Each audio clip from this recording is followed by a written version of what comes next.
Welcome दोस्तों। आज हम लोग बिहार बोर्ड के 10वीं क्लास के संस्कृत के 6 नंबर पाठ भारतीय संस्कारा को पढ़ेंगे। भारतीय संस्कारा का अर्थ होता है भारतीयों के संस्कार। सबसे पहले पाठ परिचय को जान लेते हैं। भारतीय जीवन दर्शन में चौल कर्म अर्थात मुंडन, उपनयन, विवाह आदि संस्कारों की प्रसिद्धि है। छात्रगण संस्कारों का अर्थ तथा उसके महत्व को जान सके, इसलिए इस स्वतंत्र पाठ को रखा गया है, जिससे उन्हें भारतीय संस्कृति के एक महत्वपूर्ण पक्ष का व्यवस्थित परिचय मिल सके। इस पाठ में भारतीय जीवन दर्शन के जो प्रमुख संस्कार है उसी के बारे में पढ़ेंगे। भारतीय संस्कार पूरी दुनिया से भारत को एक अलग पहचान देता है। तो चलिए शुरू करते हैं पाठ को। षष्ठ पाठ यानी छठा पाठ भारतीय संस्कारा, जिसका अर्थ भारतीयों के संस्कार। भारतीय संस्कृति अन्य तमाम वैशिष्ट्यम विद्यते यत् जीवने इह समय समय संस्कारा अनुष्ठिता भवन्ति। अद्य संस्कार शब्द सीमितो व्यंग रूप प्रयुज्यते, किंतु संस्कृत रूपकर्णम इदम भारतस्य व्यक्तित्वम रचयति। इसका हिंदी अर्थ है, भारतीय संस्कृति की अत्यधिक विशेषता है कि इस जीवन में समय समय पर संस्कारों के अनुष्ठान होते हैं। अनुष्ठान का मतलब समारोह होता है। तो भारत की संस्कृति की यह विशेषता है कि भारत में समय समय पर संस्कारों का समारोह होता है, यानी संस्कार मनाए जाते हैं। आज संस्कार शब्द सीमित होकर व्यंग रूप में प्रयोग किए जाते हैं, किंतु संस्कृति के रूप में यह भारत के व्यक्तित्व की रचना करता है। पुराने जमाने के लोग संस्कार को मानते थे और आज धीरे धीरे संस्कार जो है समाप्त हो रहा है, जो भारतीय संस्कृति की एक विशेषता है, और उस विशेषता को हम लोग खोते जा रहे हैं। विदेशे निवेशन्तो भारतीय संस्कारान् प्रति उन्मुखा जिज्ञासवश्च। पाठेऽस्मिन् तेषां संस्काराणां संक्षिप्तः परिचयो महत्त्वञ्च निरूपितम्। इसका हिंदी अर्थ है, विदेश में बसे भारतीय लोग संस्कारों के प्रति उन्मुख जिज्ञासु हैं, यानी विदेश में रहने वाले भारतीय लोगों भी भारतीय संस्कार को अपनाते हैं। वहाँ पर भी शादी ब्याह होता है तो भारतीय संस्कारों के अनुरूप होता है। इस पाठ में संस्कारों का संक्षिप्त परिचय और महत्व निरूपित किए गए हैं। इस पाठ में संस्कारों का हम लोग संक्षिप्त परिचय पढ़ेंगे। यहाँ तक पाठ परिचय था। पाठ अब यहाँ से शुरू होता है। भारतीय जीवने प्राचीन कालात् संस्कारा महत्वमधारयन् प्राचीन संस्कृतिरभिज्ञानं संस्कारेभ्यो जायते। अत्र ऋषीणां कल्पना आसीत् यत् जीवनस्य सर्वेषु मुख्य अवसरेषु वेद मंत्राणां पाठ आशीर्वाद होम परिवार सदस्यानां सम्मेलनम च भवेत्। इसका हिंदी अर्थ है, भारतीय जीवन में प्राचीन काल से ही संस्कारों के महत्व को धारण किए हुए है। प्राचीन संस्कृति का ज्ञान संस्कार से होता है। यहाँ ऋषियों की कल्पना थी कि जीवन के सभी मुख्य अवसरों पर वेद मंत्रों का पाठ, बड़े लोगों का आशीर्वाद, हवन और परिवार के सदस्यों का सम्मेलन होना चाहिए। जब किसी भी संस्कार का आयोजन होता है तो वेद मंत्रों का पाठ पढ़ा जाता है, बड़े लोगों का आशीर्वाद लिया जाता है। हवन का अर्थ होता है एक गड्ढा खून दिया जाता है और उसी में अग्नि देवता को कुछ डाला जाता है, उसी को हवन कहा जाता है। मंत्र पढ़ पढ़ के उसमें डाला जाता है, उसको हवन कहा जाता है। और परिवार के सदस्यों का सम्मेलन होना चाहिए, यह ऋषियों का कल्पना थी। ततः सर्वं संस्काराणाम् अनुष्ठाने संभवति एवं संस्कारा महत्वं धारयन्ति। किंच संस्कारस्य मौलिकः अर्थ परिमार्जन रूप गुणधान रूपश्च न विस्मर्यते। अतः संस्कारा मानवस्य क्रमशः परिमार्जने दोषापनयने गुणधाने च योगदानं कुर्वन्ति। ऐसा सभी संस्कार के अवसर पर ही संभव है। बड़े लोगों का आशीर्वाद, वेद मंत्रों का पाठ या फिर जो है हवन, यह सब तभी संभव है जब सब संस्कार होंगे। इस प्रकार संस्कार के महत्व को धारण करता है, किंतु संस्कार का मौलिक अर्थ शुद्ध होना और गुणों का ग्रहण करना, रूप को नहीं भूलना चाहिए। संस्कार का मौलिक अर्थ होता है शुद्ध होना और गुणों को ग्रहण करना।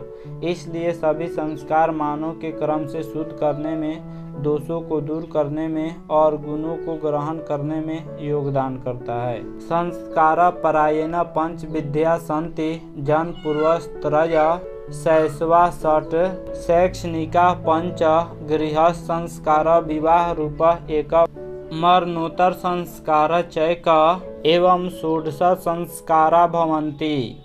इसका हिंदी अर्थ है संस्कार प्रायः 5 प्रकार के हैं। जन्म से पूर्व 3, बचपन में 6, शिक्षा काल में 5, गृहस्थ जीवन में संस्कार विवाह रूप 1 और मरने के बाद 1 संस्कार है। इस प्रकार 16 संस्कार होते हैं।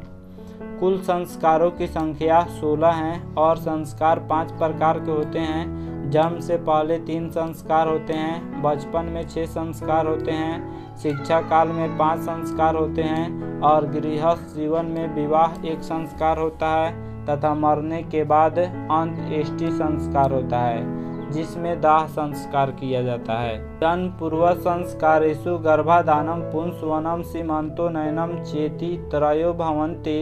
अत्र गर्भ रक्षा गर्भस्थस्य संस्कारारोपणम गर्भवत्याश्च प्रसन्नता चेति प्रयोजनम कल्पितमस्ति। शैशव संस्कारेषु जात कर्म नामकरणम निष्क्रमणम अन्नप्राशनम चूडाकर्म कर्णवेधश्चेति क्रमशो भवन्ति।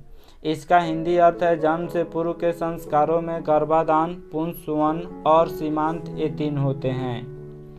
यहाँ गर्भ रक्षा गर्भस्थ शिशु का संस्कार विधान और गर्भवती स्त्रियों की प्रसन्नता के लिए ये सब आयोजन किए जाते हैं। बचपन के संस्कारों में जात कर्म, नामकरण, बाहर निकलना, अन्न ग्रहण, चूडाकर्म और कर्णभेद ये सब क्रम से होते हैं। संस्कार 5 प्रकार के होते हैं जिसमें जन्म से पूर्व 3 संस्कार होते हैं, बाल्यावस्था में 6 संस्कार होते हैं, शैक्षणिक अवस्था में 5 संस्कार होते हैं, विवाह के रूप में 1 होते हैं और मरने के बाद 1 संस्कार होता है। तो जन्म से पूर्व 3 संस्कार होते हैं जिसमें पहला है गर्भाधान। गर्भाधान का अर्थ होता है गर्भ धारण करना। जब शादी होता है तो उसमें महिलाएं जो होती है वह गर्भ धारण करती है।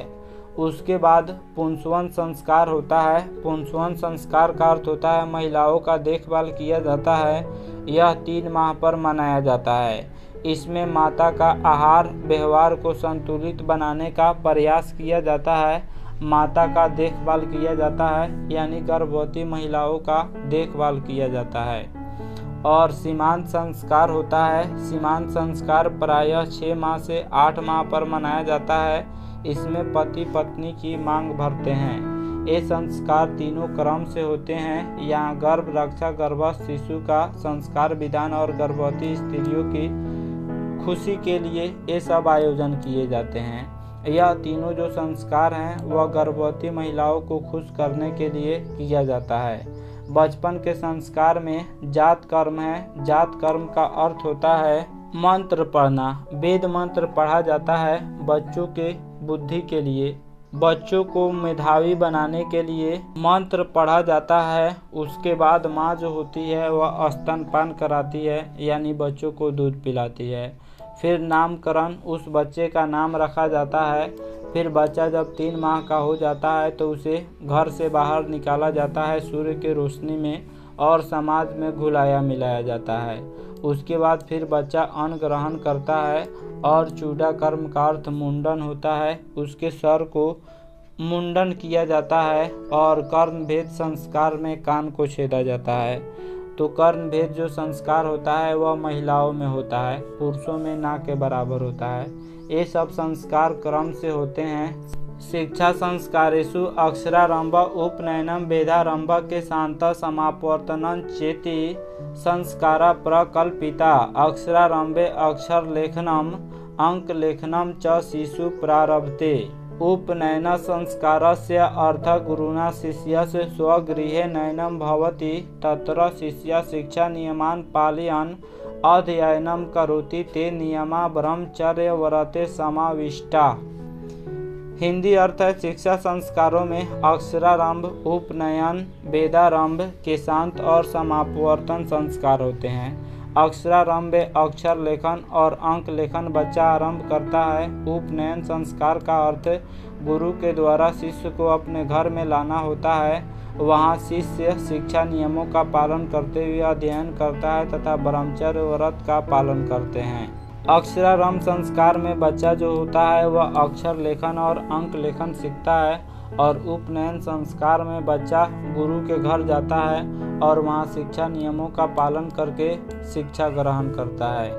प्राचीन काले शिष्य ब्रह्मचारी इति कथ्यते अस्मा गुरुगृहे एव शिष्य वेदारंभम करोति अस्मा वेदानां महत्वं प्राचीन शिक्षायाम उत्कृष्टं मन्यते अस्म के शांत संस्कारे गुरुगृहे एव शिष्यस्य प्रथमं क्षौर कर्म भवति अस्म अत्र गोदानं मुख्यं कर्म अतः साहित्य ग्रंथेषु अस्य नामांतरं गोदान संस्कारोऽपि लभ्यते। प्राचीन काल में शिष्य को ब्रह्मचारी कहा जाता था। गुरु के घर में ही शिष्य वेदारंभ करते थे, यानी वेद सीखते थे। वेदों का महत्व प्राचीन शिक्षा में श्रेष्ठ माना जाता था। किसान संस्कार में गुरु के घर में ही शिष्य का प्रथम मुंडन होता था। इसमें गोदान मुख्य कर्म होता था। गोदान का अर्थ गाय को दान दिया जाता था। अतः साहित्य ग्रंथों में इसका दूसरा नाम गोदान संस्कार भी मिलता है। किसान संस्कार को साहित्य ग्रंथों में गोदान संस्कार भी नाम दिया गया है। समापवर्तन संस्कारस्य उद्देश्यं शिष्यस्य गुरुगृहात् गृहस्थ जीवने प्रवेश शिक्षावसाने गुरु शिष्यान् उपदेश्य गृहं प्रेषयति उपदेशेषु प्रायेण जीवनस्य धर्म प्रतिपादयन्ते यथा सत्यं वद धर्मं चर स्वाध्यायनमा प्रमदः इत्यादि। इसका हिंदी अर्थ है समापवर्तन संस्कार का उद्देश्य शिष्य का गुरु के घर से अलग होकर गृहस्थ जीवन में प्रवेश करना होता था। शिक्षा की समाप्ति पर गुरु शिष्यों को उपदेश देकर भेजते थे। उपदेशों में प्रायः जीवन के कर्तव्यों को बताया जाता था, जैसे सत्य बोलो, धर्म का आचरण करो, अपनी विद्वता पर घमंड मत करो इत्यादि। देखिए, इसके पहले बताया गया है शिक्षा संस्कार में अक्षरारंभ होता है, जिसमें बच्चा अक्षर लेखन सीखता है और अंक लेखन सीखता है। उपनयन संस्कार में शिष्य जो होता है वह गुरु के घर जाता है और वेदारंभ संस्कार में शिष्य वेद को पढ़ना आरंभ करता है तथा किसान संस्कार में गुरु के घर प्रथम मुंडन होता है, जिसको गोदान संस्कार भी कहा जाता है। और समापवर्तन संस्कार में जब उसका पढ़ाई कंप्लीट हो जाता है, जब उसका अध्ययन कंप्लीट हो जाता है, तो गुरु जो होते हैं वह शिष्य को 3 उपदेश देकर भेजते हैं। इसके बाद शिष्य गृहस्थ जीवन में प्रवेश करता है। 3 उपदेश में पहला उपदेश होता है सत्य बोलो, दूसरा उपदेश होता है धर्म का आचरण करो और तीसरा उपदेश होता है अपनी विद्वता पर घमंड मत करो। विवाह संस्कार पूर्वकमेव मनुष्य वस्तुतो गृहस्थ जीवनं प्रविशति। विवाह पवित्र संस्कार मत यत्र नानाविधानि कर्मकाण्डानि भवन्ति तेषु वाग्दानं मंडप निर्माणं वधू गृहे वरपक्षस्य स्वागतं वरवधू परस्परं निरीक्षणं कन्यादानम् अग्निस्थापनं पाणिग्रहणं लाजा होम सप्तपदी सिंधुदानम इत्यादि। विवाह संस्कार होने के बाद ही व्यक्ति गृहस्थ जीवन आरंभ करता है। विवाह को पवित्र संस्कार माना गया है। समापवर्तन संस्कार के बाद व्यक्ति विवाह संस्कार में प्रवेश करता है और वहां से गृहस्थ जीवन आरंभ करता है। विवाह को पवित्र संस्कार माना गया है। इनमें अनेक प्रकार के कर्मकांड होते हैं, जैसे वाकदान होता है। वाकदान का अर्थ वचन देना।